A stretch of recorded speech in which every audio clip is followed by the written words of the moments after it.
Hello everyone student, कैसे हो आप सभी लोग। उम्मीद करता हूं आप सभी लोग बढ़िया होंगे और अच्छे से पढ़ाई भी कर रहे होंगे। लास्ट लेक्चर के अंदर हमने बेटा जो देखा था वो हमने देखा था अवकलन गणित कि भाई फिजिक्स में अवकलन गणित को किस तरीके से हम काम में लेते हैं, इसके बारे में डिस्कस किया था। आज बेटा जो हम बात करने वाले हैं वो बात करेंगे, हम समाकलन गणित के बारे में बात करेंगे।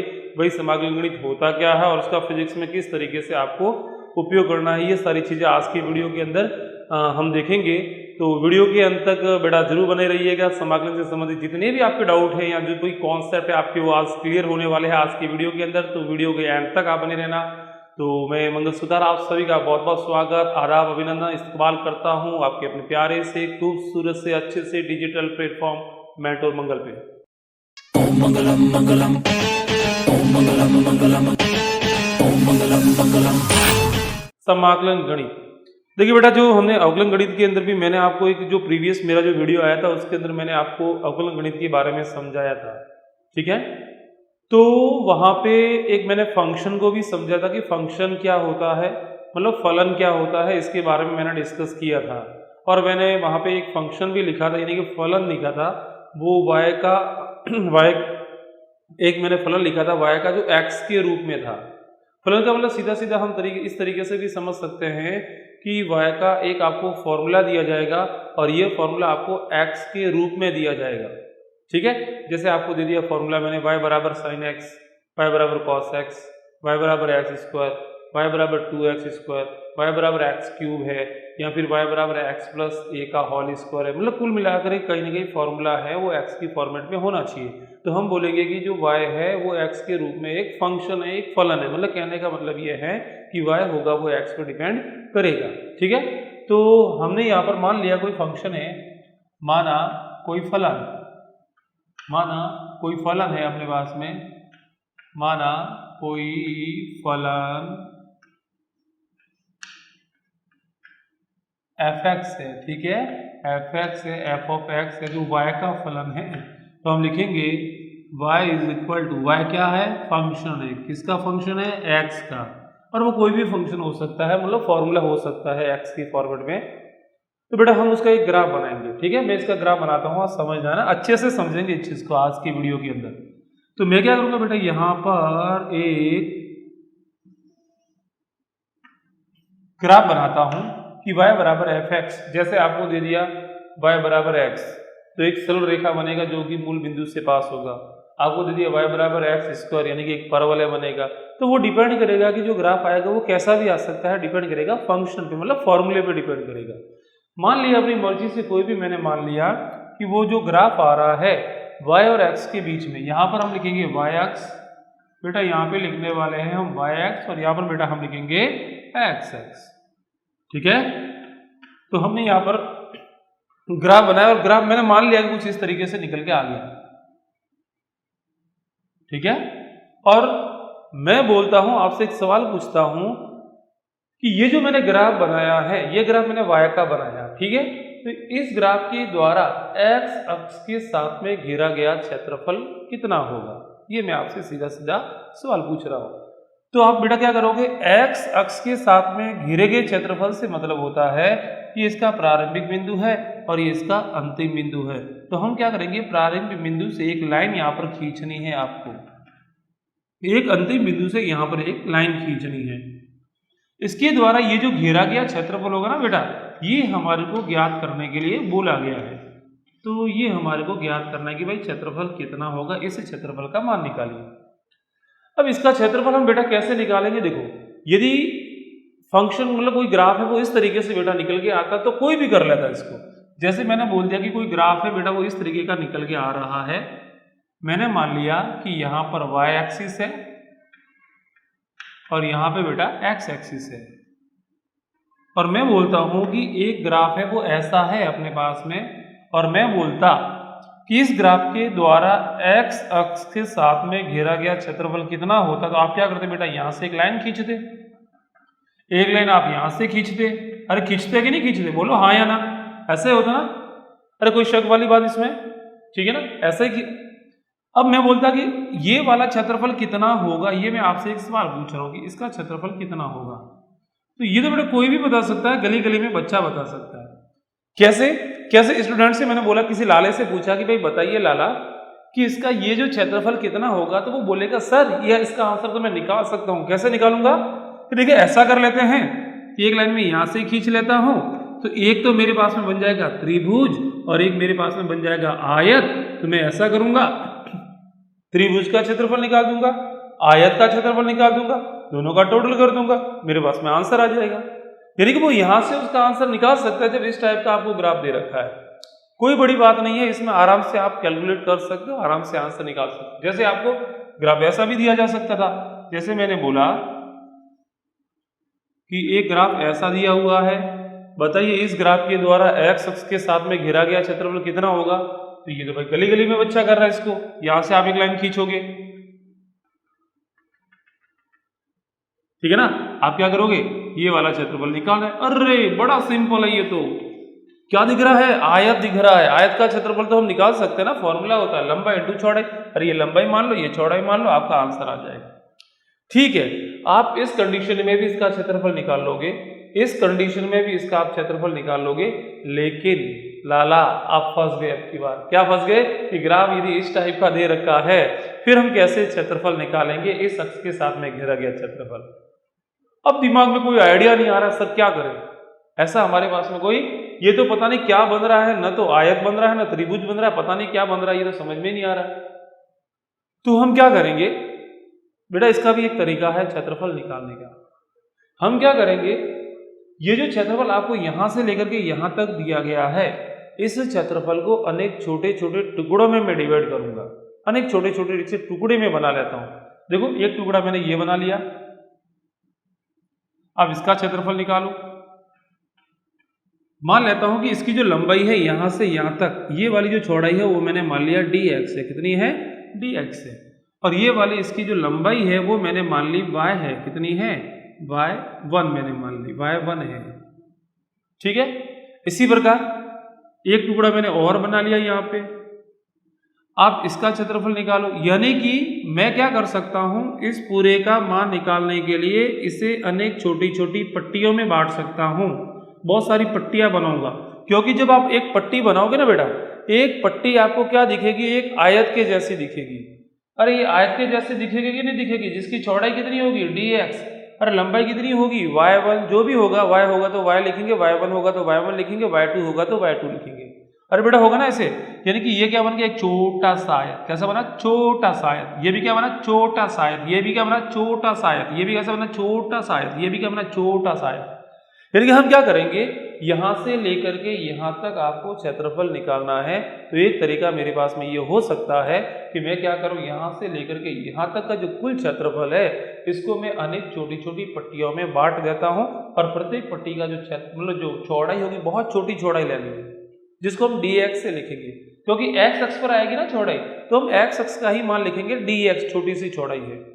ठीक है, यानी कि dx चौड़ाई की ये पट्टी ले लो, ये dx चौड़ाई की पट्टी ले लो, ये dx की ले लो, ये dx की ले लो, ये dx की ले लो, बहुत सारी dx मोटाई की आप बहुत सारी पट्टियां बना लो।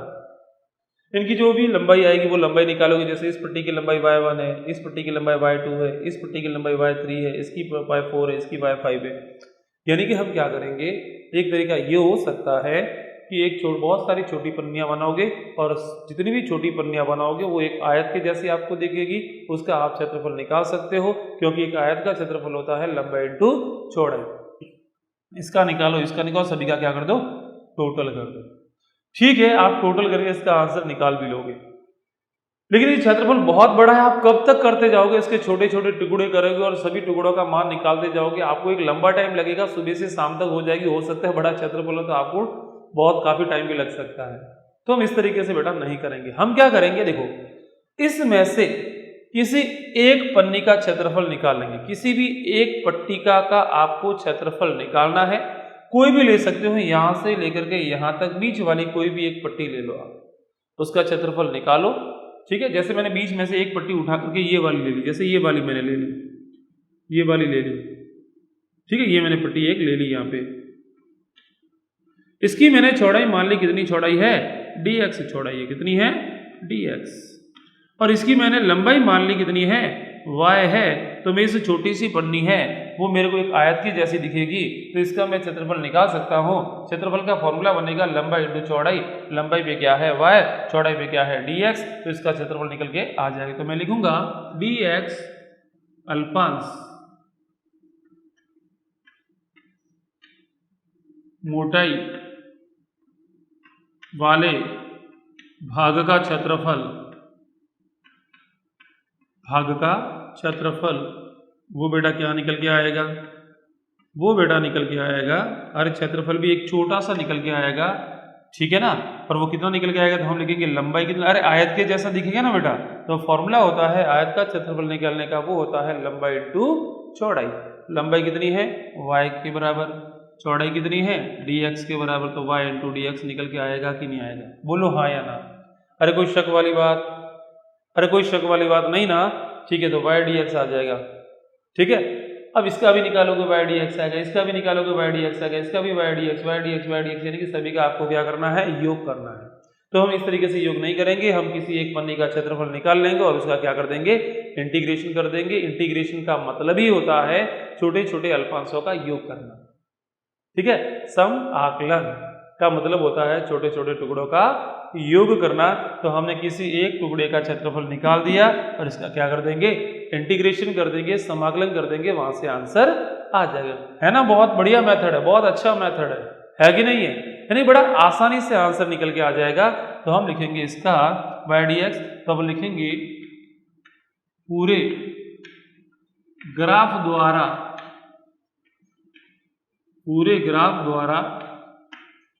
x अक्ष के साथ घेरा गया क्षेत्रफल, x अक्ष के साथ घेरा गया क्षेत्रफल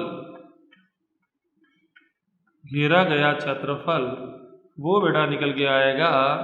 इसको बेटा मैं रब करता हूँ ना, इसको मैं रब कर रहा हूँ यहाँ से, इसको मैं रब कर देता हूँ, ठीक है। मैं यहाँ से इसको रब कर रहा हूँ, तो घेरा गया क्षेत्रफल कितना आ जाएगा बेटा, तो यहाँ पे हम लिखेंगे,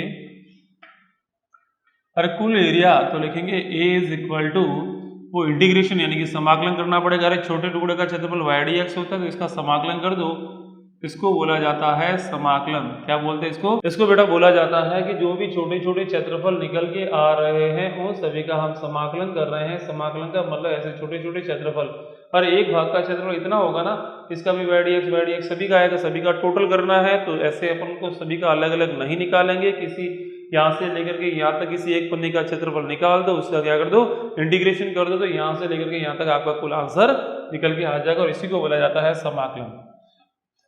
अब बेटा इसको रीड करने का तरीका क्या होगा, इसको रीड करने का तरीका है कि हम क्या कर रहे हैं, y dx करके लिखेंगे, यानी कि x के सापेक्ष y का समाकलन। किसे, x के सापेक्ष y का समाकलन कहते हैं, y का समाकलन कहते हैं, ठीक है बेटा। x के सापेक्ष y का समाकलन कहते हैं, बहुत सिंपल है, ठीक है। तो इस तरीके से हम इसका इंटीग्रेशन करते हैं। जैसे हमारे को y का मतलब होता है जो भी इसकी वैल्यू है यहाँ से लेकर के यहाँ तक, ये y का वैल्यू कुछ भी हो सकता है। y का मतलब जो भी आपको फंक्शन दिया जाएगा वो फंक्शन होगा, ठीक है। y बराबर x square, x cube, x की पावर 4 कुछ भी हो सकता है, वो वैल्यू अपन यहाँ पे रखेंगे और उसका आंसर निकालेंगे, ठीक है। जैसे यहाँ पे हमारे को y के मान मतलब अलग अलग फंक्शन हो सकते हैं, y की फॉर्मेट में y के जो हैं वो अलग अलग फंक्शन हो सकते हैं। वो कौन कौन से फंक्शन होते हैं और हमारे कौन कौन से इंपॉर्टेंट है फिजिक्स के पॉइंट ऑफ व्यू से। वैसे इंटीग्रेशन तो आप मैथ्स के जो स्टूडेंट होते हैं वो काफ़ी डीपली भी पढ़ते हैं, उसके अंदर बहुत सारे फॉर्मूले भी होते हैं, अलग अलग टाइप के इंटीग्रेशन पढ़ते हैं। हमारे को इतना नहीं पढ़ना है, हमारे को जो फिजिक्स में इंटीग्रेशन काम में आएगा वही हम यहाँ पे देखने वाले हैं, ठीक है बेटा। जल्दी से इसका स्क्रीनशॉट ले लीजिए और फिर मैं इसके फॉर्मूले आपको लिखवा देता हूँ, ठीक है। ओके, रब कर दो इसे, ठीक। सोनी दे नक रे सोनी नक रे, सोनी दे नक रे सोनी नक रे। देखिए बेटा यहाँ पे हम कुछ एक फॉर्मूले देख लेते हैं हम यहाँ पे। जैसे आपको इंटीग्रेशन करना है, जैसे हमारे को कोई समाकलन के महत्वपूर्ण सूत्र, देखिए समाकलन जो है, एक बात तो ये आप ध्यान रखोगे कि समाकलन है वो अवकलन की एक विपरीत प्रक्रिया, ये बेटा आपको ध्यान रखना है। अवकलन में क्या करते हैं, हम छोटे टुकड़े का मान निकालते हैं, इसमें क्या करते हैं, छोटे छोटे टुकड़ों का योग करते हैं। यानी कि समाकलन क्या होता है, एक अवकलन की विपरीत प्रक्रिया है। आप ये ध्यान में रखोगे। जैसे मैं पहला यहाँ पर एक फॉर्मूला हम लिखते हैं कि जैसे आपको कोई भी एक फंक्शन दे दिया, y इज इक्वल टू आपको फंक्शन दे दिया x की पावर n है, इसका समाकलन कीजिए कि y is equal to x की पावर n है, इसका समाकलन क्या होगा, यानी कि इसका मैं ग्राफ बनाऊंगा तो इस ग्राफ के द्वारा घेरा गया क्षेत्रफल कितना होगा वो हमारे को निकालना है। इसका मतलब ये होता है, फिजिकल मीनिंग ये होता है इसका। ठीक है, तो हम लिखेंगे समाकलन कर रहे हैं, किसका समाकलन कर रहे हैं, y का कर रहे हैं, किसके सापेक्ष करेंगे, x के सापेक्ष करेंगे, तो लिखेंगे y dx is equal to, ये बेटा जो निकल के आएगा वो निकल के आएगा। इसका फॉर्मूला याद रखोगे, यहाँ पर x की पावर n है तो इसका जब भी समाकलन करेंगे तो आएगा x की पावर n प्लस 1 अपॉन में n प्लस 1, ये बेटा फॉर्मूला याद रखोगे। और साथ में एक कांस्टेंट निकल के आता है c, हो सकता है कि कोई ना कोई एक कांस्टेंट भी आ सकता है, क्योंकि जब आप इसका अवकलन करोगे तो वापस से यहाँ पे ये 0 दे देगा। फिर इसको मैं समझाऊंगा आगे, अभी ध्यान रखो कि प्लस सी साथ में लिख सकते हैं। सी का मान कुछ भी कांस्टेंट नंबर हो सकता है, वो 0 भी हो सकता है और कोई भी एक नंबर हो सकता है।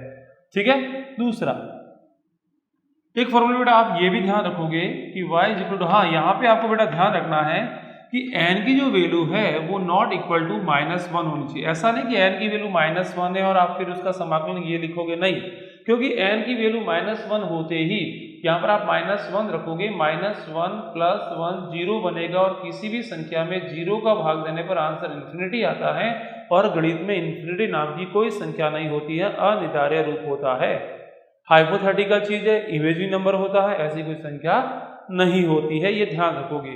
इसलिए n की वैल्यू यहाँ पे -1 नहीं होनी चाहिए।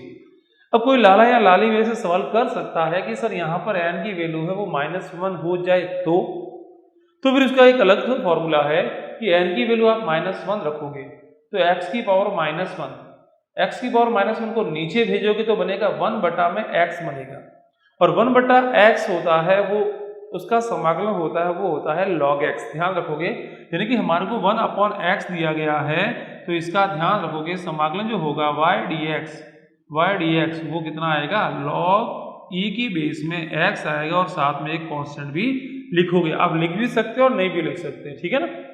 तीसरा, और मैंने बोला है कि ये उसकी विपरीत प्रक्रिया है। विपरीत प्रक्रिया का मतलब क्या है कि यदि आप पूरे का वापस से अवकलन करोगे तो वापस से आंसर यही देगा। अरे जैसे होता है ना, गुणा और भाग दोनों एक दूसरे की विपरीत प्रक्रिया होती है। जैसे मैं कह रहा हूँ कि आपके पास में कोई संख्या 4 है, आपने इसको 2 से गुणा कर दिया तो 8 आएगा और वापस से 2 से भाग दे तो वापस से आपको 4 मिल जाएगा, है कि नहीं। तो बस यही विपरीत प्रक्रिया। जैसे हमारे पास में कोई संख्या थी y बराबर 1 अपॉन x, आपने इसका समाकलन किया तो ये है, वापस से अवकलन करो, वापस से संख्या वो मिल जाएगी आपको। देखो इसका करो, अरे हमें पता है कि log x का अवकलन होता है 1 बटा x प्लस ये कांस्टेंट नंबर का क्या होगा 0, यानी कि आंसर क्या मिलेगा 1 बटा x प्लस 0, यानी कि ये आंसर मिलेगा कि नहीं मिलेगा। अरे इज इट क्लियर, क्लियर है ना, कोई शक है इसमें, ठीक है, कोई शक नहीं, ठीक है। तीसरा देखते हैं हम कि ऐसा कोई हमारे को दे रखा है y is equal to sine x दिया गया है तो इसका बेटा फॉर्मूला याद रखोगे वो होगा y dx, लिखेंगे तो ऐसे लिखेंगे, साइन x का समाकलन होगा वो होगा माइनस का cos x। अरे अवकलन बेटा क्या होता है, प्लस का cos x, समाकलन होगा माइनस का sin x और साथ में आप c भी लिख सकते हो। ये फॉर्मूला हो गया।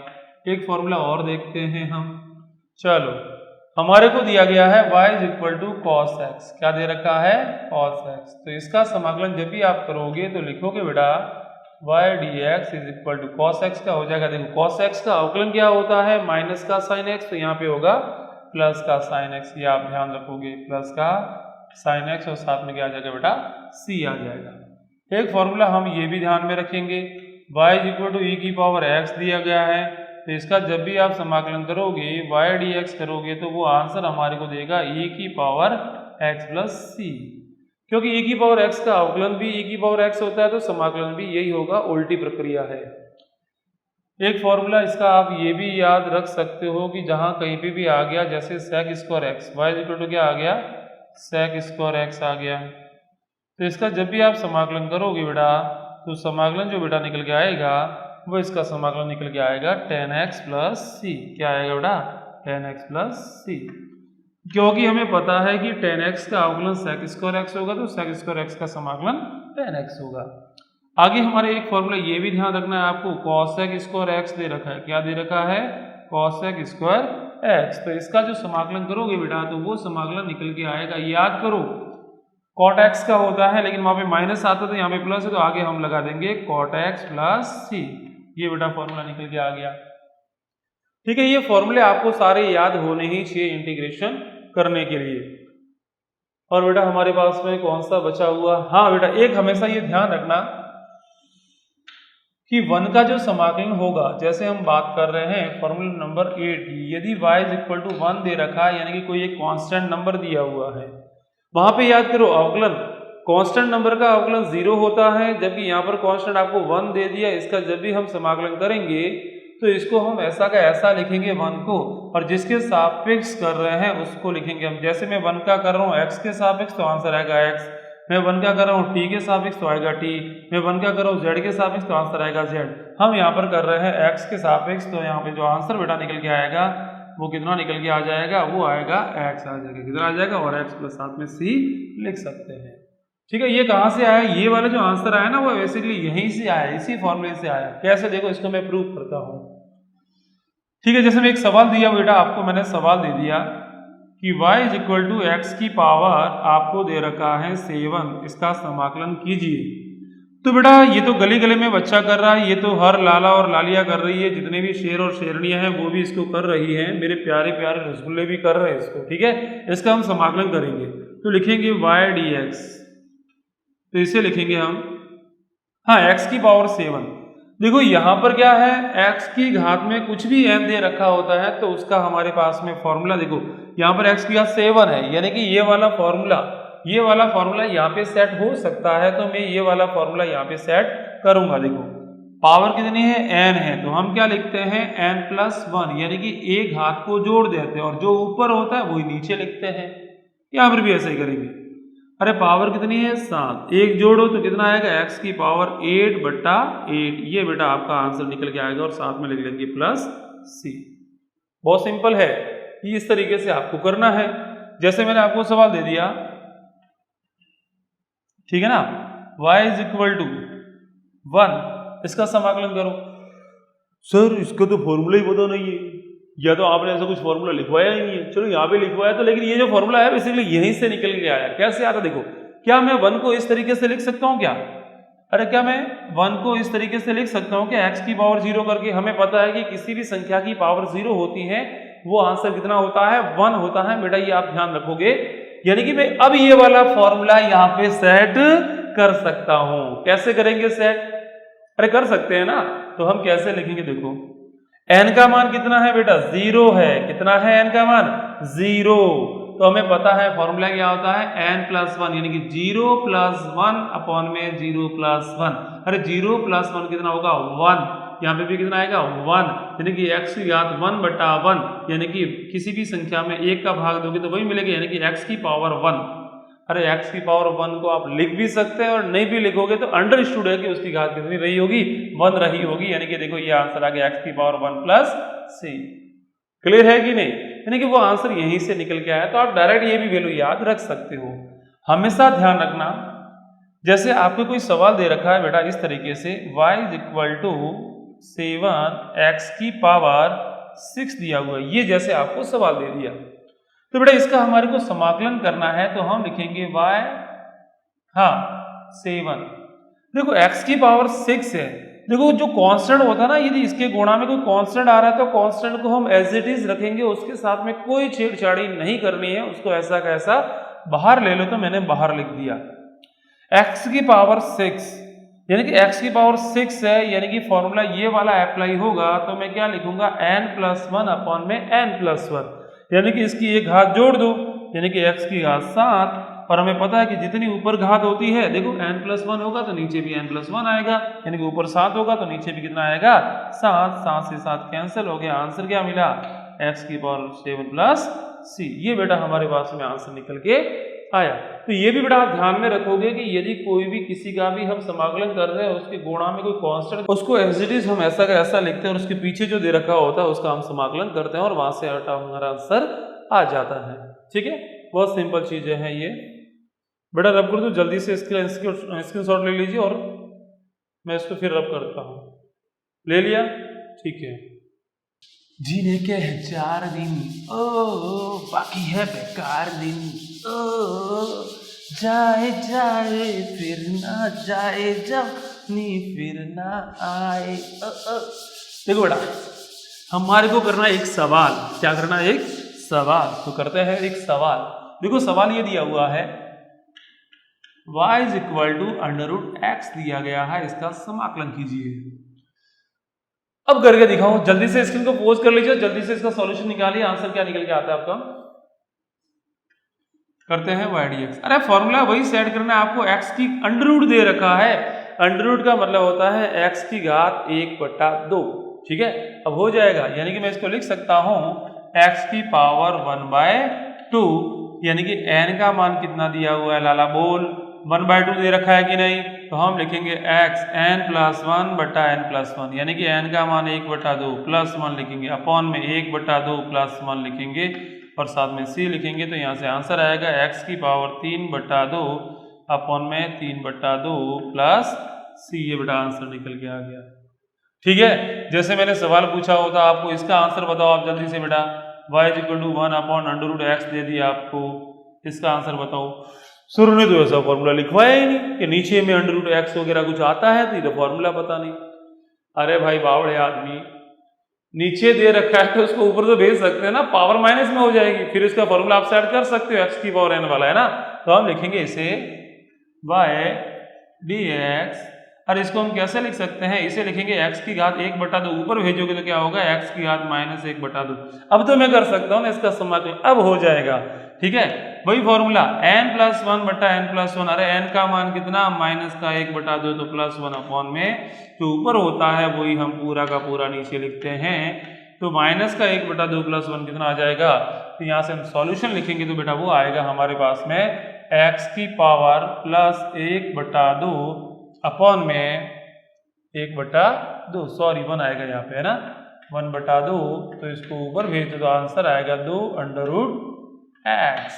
ओके, ये तो बहुत सिंपल है, ठीक है। तो ये आंसर आ गया, प्लस c साथ में लिखोगे, ठीक है। तो इस तरीके से आपको आंसर निकालने हैं। एक जैसे मैंने सवाल दे दिया आपको, ये कीजिए आप कि सर ऐसा हो जाए कि हमारे पास में 2 फंक्शन प्लस में दे रखे हैं, जैसे हमारे पास में एक फंक्शन ये दे दिया x की पावर 7 और एक फंक्शन दे दिया e की पावर x, तो इसमें कौन सी बड़ी बात है, आप दोनों का अलग अलग समाकलन कर लो। बीच में प्लस होगा तो प्लस लिखोगे, माइनस होगा तो माइनस लिखोगे। जैसे इसका मेरे को समाकलन करना है तो मैं कैसे लिखूंगा, मैं इसको लिख दूंगा कैसे, x की पावर 7 का अलग करो, कितना आएगा x की पावर, अरे एक घात जोड़ो 8/, जो घात ऊपर होती है वो नीचे लिखते हैं, प्लस e की पावर x का कितना होगा, e की पावर x, अरे प्लस होगा तो प्लस आएगा, माइनस होगा तो यहाँ पर माइनस आता, अरे आंसर निकल के आएगा। और साथ में क्या लिख दोगे, +c, क्योंकि जब इसका अवकलन करोगे तो c का कांस्टेंट 0 होता है, तो यहाँ पर कोई फर्क नहीं पड़ेगा इक्वेशन के साथ में। क्लियर है, आई होप आपको यहाँ पर अच्छे से समझ में आ गया होगा। एक सवाल ऐसा करते बेटा हम, जैसे मैंने आपको सवाल दे दिया y = sin 4x, कैसे करेंगे। तो बेटा इसको करने का सिंपल सा तरीका है, बेटा इसका पहले अवकलन करो। देखो अवकलन में बेटा क्या करते हैं हम, जैसे मैंने दे दिया कि y = sin 4x, आपको मैंने दे दिया, ऐसा दे दिया मैंने, ठीक है, ऐसा मैंने दे दिया sin 4x। तो अवकलन में बेटा क्या करते हैं, पहले मैं sin 4x का पूरे का अवकलन करूंगा, तो हम लिखेंगे dy/dx। अरे अवकलन को लिखने का तरीका ये होता है dy/dx, पहले पूरे का करेंगे। अरे sin x से होता है तो आंसर क्या आता है, cos x। याद करो अवकलन का, sin x का अवकलन cos x होता है, यहाँ पे sin 4x है तो आंसर क्या मिलेगा, cos 4x। अरे sin x होता तो cos x आता, sin 4x है तो क्या आएगा, cos 4x। फिर इसके अंदर भी जाएंगे, क्योंकि x के साथ में क्या हो रही है, हलचल हो रही है, क्या हो रही है, hलचल। जब x के साथ में हलचल हो रही है, x के गुणा में कुछ दे रखा है या भाग में दे रखा है, x की पावर के रूप में कुछ दे रखा है या फिर ऐसा कुछ दे रखा है, तो हम क्या करते हैं, उसके अंदर तक जाते हैं और अंदर वाले का वापस से क्या करते हैं, अवकलन करते हैं। देखो जैसे 4x का करूंगा, 4x का अवकलन आप वापस से करने जाओगे तो आपको मिलेगा 4। देखो 4x का आप अलग से करो, 4x का आप अलग से करोगे तो 4 तो कांस्टेंट है, कितना होगा 4, x का कितना होगा 1, तो आंसर क्या मिला 4 मिला कि नहीं मिला, तो 4 का क्या करते हैं इसमें मल्टीप्लाई करते हैं। बट समाकलन में उल्टा है, समाकलन में क्या करते हैं पहले हम पूरे का समाकलन करेंगे फिर उसके अंदर जाएंगे, अंदर वाले का समाकलन जो करेंगे उसका वापस से क्या दे देंगे भाग दे देंगे। क्लियर है, तो बस बेटा आपको यहां पर यही ऐसा ही करना है, ठीक है। तो इसका करेंगे तो क्या कैसे करेंगे बेटा, देखो समाकलन पाए का किसके सापेक्ष x के सापेक्ष, पहले sin x का समाकलन, देखो sin x का समाकलन minus cos x, sin 4x का क्या होगा तो माइनस का cos 4x हो जाएगा, माइनस का cos 4x। लेकिन इसके अंदर भी जाना पड़ेगा और यहाँ पे दे रखा है 4x का अवकलन करेंगे तो आएगा 4, यदि अवकलन करते तो 4 से गुणा करते, जबकि यहाँ पे कर रहे हैं समाकलन तो 4 से हम दे देंगे भाग, ये ध्यान रखोगे, प्लस c। जैसे मैंने एक सवाल और दिया आपको, इसका आंसर बताओ। जैसे मैंने दे दिया y = e⁻3x दे दिया, इसका करो तो क्या करेंगे y dx = पहले पूरे का करो, अरे e⁻x होता तो आंसर क्या मिलता e⁻x, यहाँ पर e⁻3x है तो आंसर भी क्या मिलेगा e⁻3x। बट यहाँ पर x के साथ में हलचल हो रही है तो वापस से इसका करो, क्या करो अवकलन करो, 3x का अवकलन बेटा आ जाएगा 3, जो कि अवकलन में गुणा करते, जब यहाँ पे क्या कर रहे हैं समाकलन कर रहे हैं तो 3 का क्या दे देंगे भाग दे देंगे, बेटा ये आंसर निकल के आएगा। तो इस तरीके से बेटा करना है और साथ में सी तो लिखते ही हैं हम, ठीक है। ये जो हमने समाकलन सीखे हैं बेटा वो एक अनिश्चित समाकलन सीखे हैं जिसके अंदर कोई आपकी लिमिट नहीं दे रखी हुई थी। यदि आगे हम बेटा जो सीखने वाले हैं वो सीखेंगे हम निश्चित समाकलन। निश्चित समाकलन में क्या होगा बेटा, आपको एक लिमिट दे देगा कि भाई आपको यहां से लेकर के यहां तक ही समाकलन करना है, यानी कि x की वैल्यू आपको दे दी जाएगी, क्योंकि हम जिसके सापेक्ष समाकलन कर रहे हैं, यानी कि यहाँ पर हम x के सापेक्ष कर रहे हैं, क्योंकि हमने जो नीचे वाला अक्ष लिया था वो x अक्ष लिया था, उसमें छोटे छोटे टुकड़े बनाए थे, वो x के बनाए थे, dx बनाए थे कि नहीं बनाए थे, याद करो उसको। तो लिमिट भी किसकी दे दी जाएगी, x की दे दी जाएगी, भाई x का प्रारंभिक बिंदु ये है, x का अंतिम बिंदु ये है, आपको यहाँ से यहाँ तक उसका समाकलन करना है, तो वो आपको दे दिया जाएगा। ऐसे समाकलन को बोला जाता है निश्चित समाकलन, और निश्चित समाकलन को बेटा कैसे करते हैं इसको हम सीखते हैं। तो डायरेक्ट सवाल से ही सीखेंगे, फॉर्मूले से कोई मतलब नहीं है, क्योंकि हमारे तो वैसे भी सवाल ही करने हैं ना, वहाँ पे एग्जाम में आएगा तो कौन सा आपको फॉर्मूला लिखना पड़ेगा यार, ठीक है कि नहीं। तो हम यहाँ पे सवाल से ही सीखेंगे। जैसे देखो कोई भी फंक्शन होगा तो उसकी आपको लिमिट दे दी जाएगी। जैसे एक सवाल दे दिया कि y = 4x⁻3 का समाकलन